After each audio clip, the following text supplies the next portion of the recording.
"Dad, can you play?" A daughter reveals her single dad wrote the CEO's love song 16 years ago. When the lights dimmed in the auditorium and the first notes drifted across the crowd, I felt my stomach tighten the way it always did when a memory tried to surface before I was ready for it. The song was old, older than me, older than the building we were sitting in, but everyone knew it. The CEO's love song. It played at company anniversaries, wedding proposals, and viral tribute videos. It had been streamed hundreds of millions of times, wrapped in the myth of a brilliant tech founder who supposedly wrote it alone, late at night, while building his empire. My dad shifted beside me, uncomfortable in his borrowed suit. He never liked crowds, never liked applause. He came because I asked him to. "Dad," I whispered, half joking, half pleading, "can you play?" He smiled at me the way he always did, soft, apologetic, like he was about to refuse without hurting my feelings. The same smile he wore when I was 6 and begged him to play piano at my school recital. The same smile when I asked why we never had pictures from his 20s. "I'm just here to listen," he said quietly. On stage, the orchestra swelled. The melody bloomed, aching, familiar, and intimate. I watched my father's hands. They moved unconsciously, fingers pressing invisible keys, shaping chords no one else could see. He knew every note because he had written them.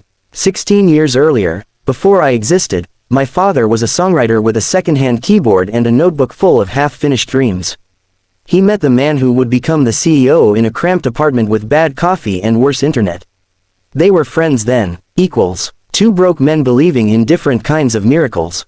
The song came from a night like that, a bottle of cheap wine, a story about a woman who left without warning, a piano pushed against a wall with peeling paint.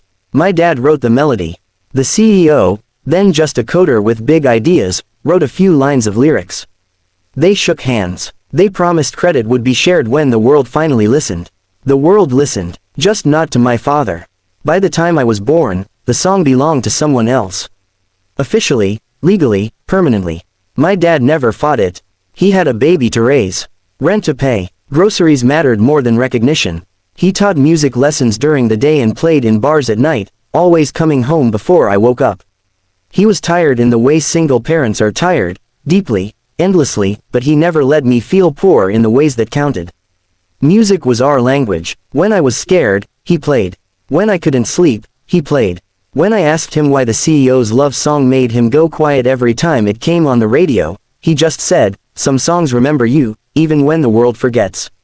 I didn't understand then. I do now. The auditorium erupted in applause as the final note rang out. The CEO stood, waving, soaking it in. He looked exactly like he did on magazine covers, confident, polished, untouchable. The crowd chanted his name. I looked at my father. He clapped politely, eyes lowered. That was the moment I decided I was done being quiet. I stood up. "Excuse me," I said, my voice shaking but loud enough to cut through the noise. "Before the next piece, there's something you should know."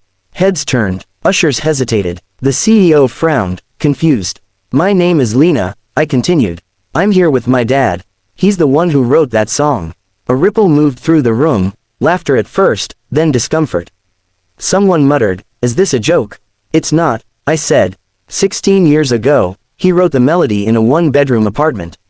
I've heard it my whole life, before it ever belonged to a brand or a billion-dollar story.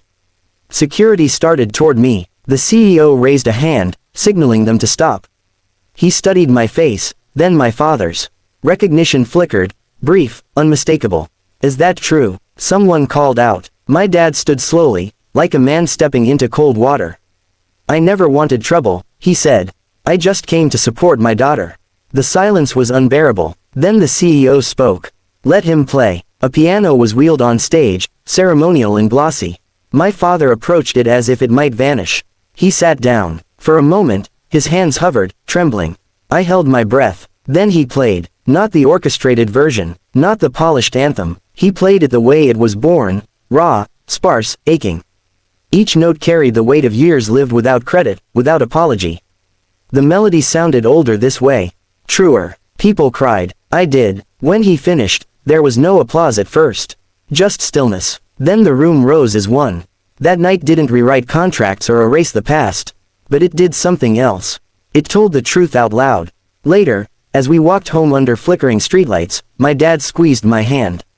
"You didn't have to do that," he said. "I know," I replied.